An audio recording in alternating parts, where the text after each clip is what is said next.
Hi, Adams. So for today's CKLA lesson, we are going to have a lot of vocabulary. So I'm going to go over that first, and then we're going to begin a new personal narrative, which deals with a lot of illness, sickness, and being in a hospital. So a lot of our vocab has to do with that. First one is virus, and that is a tiny creature that infects a living organism with a disease. So a lot of times when we get sick, a virus has infected us and made us sick. So that's a noun. Next is contagious. That's an adjective, and it means that it's able to be passed from one person to another. So someone that's contagious can get somebody else sick. Vaccine is a noun, and that's a medicine that's given to prevent catching a disease. So we have a lot of vaccines for different sicknesses so that we can't get that specific virus or disease. Crippled is an adjective, and that means disabled or unable to walk normally.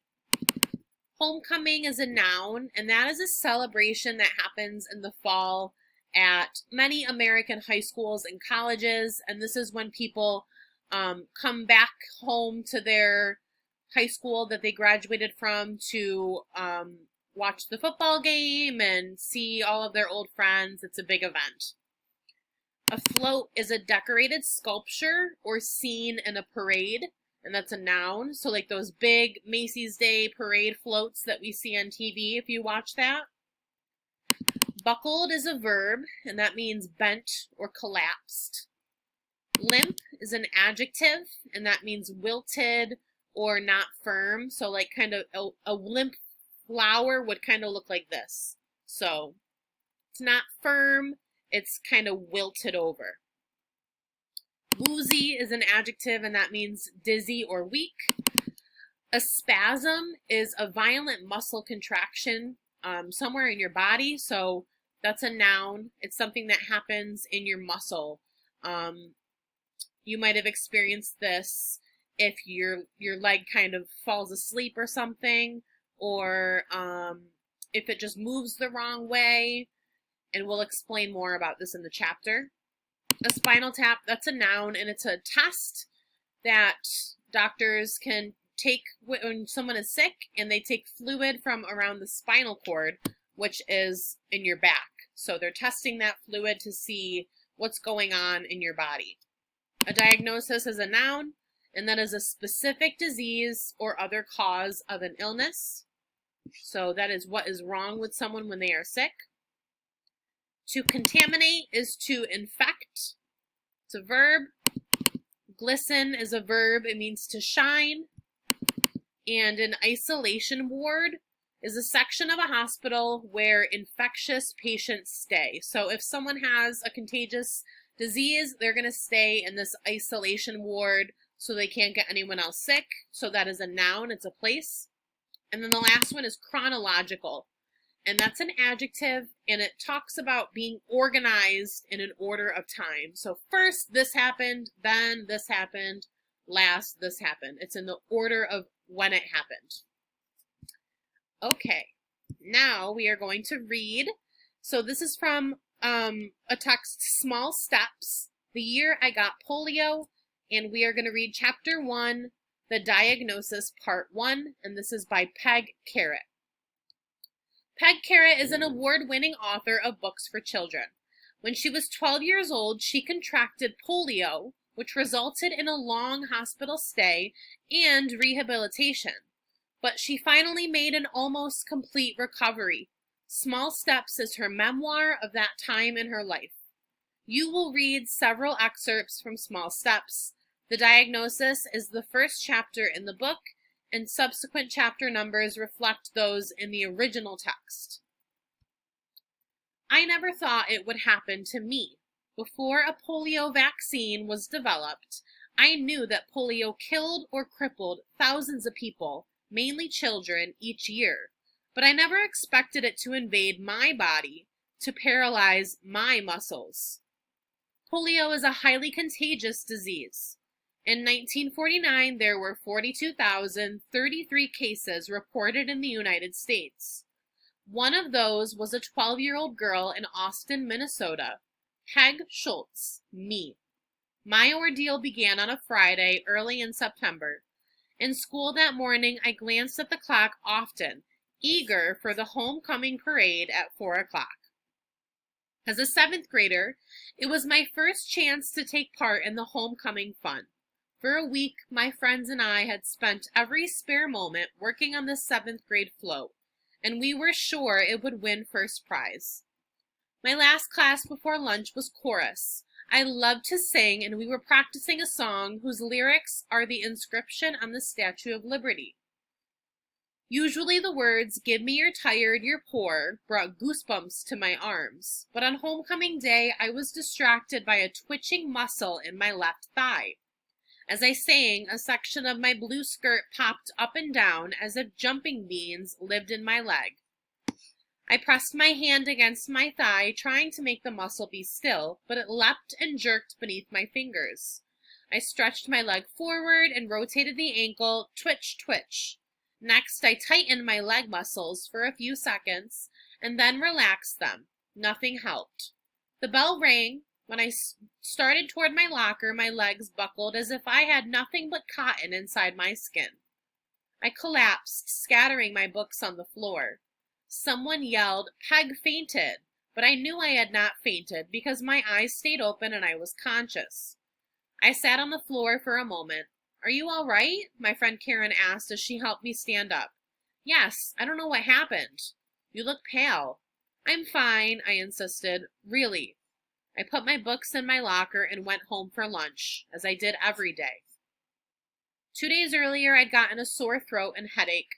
Now I also felt weak and my back hurt. What rotten timing, I thought, to get sick on homecoming day.